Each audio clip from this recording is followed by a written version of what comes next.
desse mata-mata, cara. Vamos ver qual vai ser a grande seleção do Campeonato Brasileiro de 2005 para cá. Eu vou falar de uma boa notícia do Campeonato Brasileiro desse ano. A gente teve a melhor média de público do Campeonato Brasileiro desde 87. Na Copa União, que foi um torneio que, esportivamente, ele parte de um princípio que eu não gosto. Você tirou o vice-campeão de 86, o Guarani, e um semifinalista que foi o América. E, ignorando critérios esportivos, colocou os 20 maiores clubes do país para disputar um campeonato. Foi a Copa União, eu falei 20, mas não sei se eram 20. E aí a média de público foi excelente. A gente teve, desde então, a melhor média de público do Campeonato Brasileiro. Na verdade, eu queria mostrar a evolução. De 71 para cá, as melhores médias foram as seguintes. O Flamengo, em 83, teve 22.953 pagantes. O Flamengo, em 87, 20.887 pagantes. Essa é a média do Flamengo, é isso, diretor? Me explica, eu não estou entendendo.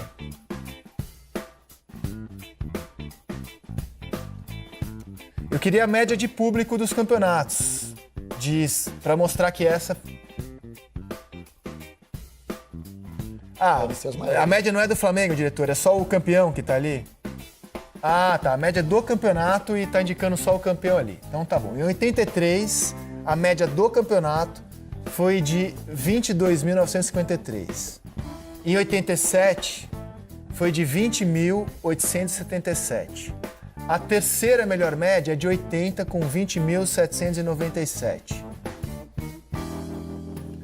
A quarta melhor média é a do Atlético, é de 71, com o Galo campeão, com 20.360 pagantes. E a quinta melhor média é a desse ano, com 18 mil. Deixa eu ver se eu entendi. Essa é a melhor média dos pontos corridos, então, que de 87 para cá, é a única média dos pontos corridos que chega entre as 5 melhores do Campeonato Brasileiro. Pô, interessante, cara. A gente tem uma média de 18.821 esse ano. Vocês acham que como é que a gente explica o sucesso do público esse ano? Será que a gente está aprendendo os pontos corridos? Eu não sei se dá para falar em sucesso, mas assim, é o consumidor, né? O torcedor cada vez mais ambientado com o que é a competição em 38 rodadas. Tem alguns clubes com ótimos movimentos, o caso do Palmeiras, um case absurdo, nas arenas, né? Enchendo estádios novos de Copa do Mundo, mais recentes. E acho que isso faz alguma diferença. Mas se a gente for olhar o que é a média de anos próximos, o salto não é nada exponencial, assim, sabe? Acho que a gente até perde ainda em ocupação média de estádio, enfim, em ticket médio e a receita que isso pode gerar para os clubes. Eu citei o Palmeiras porque é um grande caso, mas tem equipes fechando o ano com uma participação ínfima de bilheteria, sabe? Não é para ser o carro-chefe, mas pode ser algo importante. Só que isso acaba ficando em segundo plano. Acho que a gente ainda trata um pouco o torcedor como gado no Brasil. Pior do que deveria. Ainda não consegue colocar ele num ambiente de match day, né? Que a gente fala o dia do jogo e de ser bem recebido no estádio, de ter outras atividades, enfim. Mas algumas ações nesse caminho já acontecem e a gente vai vendo um reflexo positivo nesse sentido. Primeiro ponto, eu acho que é o time. É a qualidade do time. Se você tem time, você chama a atenção do torcedor.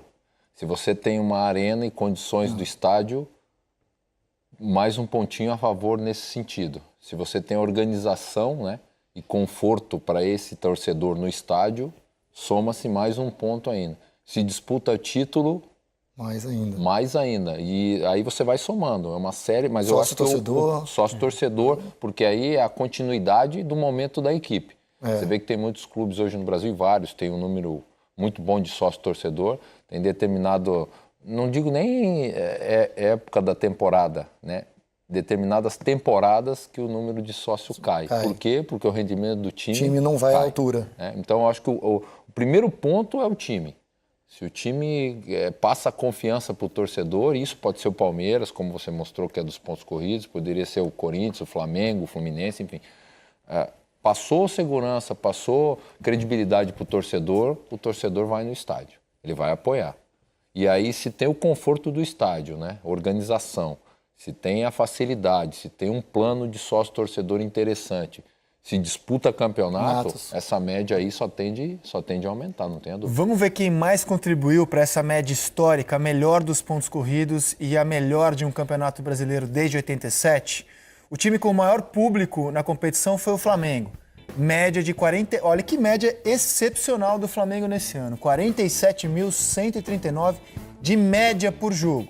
O segundo colocado, e fica bem distante, é o São Paulo. 13 mil a menos, com 34, mas uma média excelente também. E o Ricardo falava aqui de como a torcida do São Paulo abraçou o time. E em terceiro veio o Palmeiras. Isso tem a ver também com capacidade do estádio. O Morumbi é maior, o Maracanã é maior.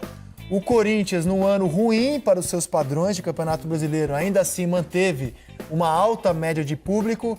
E meus parabéns para o Ceará e para o Fortaleza, que não apenas foi o melhor time de público na Série B, como, somando os times de todas as séries, é a quinta melhor média de público do futebol brasileiro. Excelente, excelente mesmo a média do Fortaleza. Em cima do que o Ricardinho falou, sabe que um dos maiores trabalhos de quem está relacionado a programa de sócio-torcedor é tentar desvincular a continuidade do programa do sucesso esportivo, né? Porque com o time vencendo é mais fácil você conseguir angariar novos torcedores. E a maior dificuldade é tentar afastar. De que forma você consegue sustentar um bom número de torcedores atrelados ao clube se aquele ano não é tão bom assim? A gente teve no Benfica, alguns anos atrás, que era o clube que se vangloriava por ter o maior número de sócios torcedores no mundo, e a forma que eles encontraram lá no primeiro momento eram as vantagens econômicas, alheias ao jogo. É o cara que tinha desconto no posto de gasolina, por exemplo, né? E teve um movimento nesse sentido aqui, né? De um dos patrocinadores no campeonato, atrelado às equipes e aos programas de sócio-torcedor para que isso acontecesse. Não lembro especificamente dos produtos que se ofereciam, mas era papo de você pagar o sócio-torcedor e, por ser sócio-torcedor, ter descontos em bens de consumo ao longo do mês que praticamente zerariam o que você gastou como sócio-torcedor. Então é uma vantagem econômica para o torcedor. Talvez isso tenha sido mal divulgado, talvez a gente ainda esteja muito atrelado à competição e a resultado no futebol brasileiro como cultura, mas poderia ser ainda muito melhor. Ainda tem margem para um avanço absurdo essa relação aqui no Brasil. O chapéu do Sobralense até o João Marcos levou, mas foi com o Cassiano que o teu sonho acabou.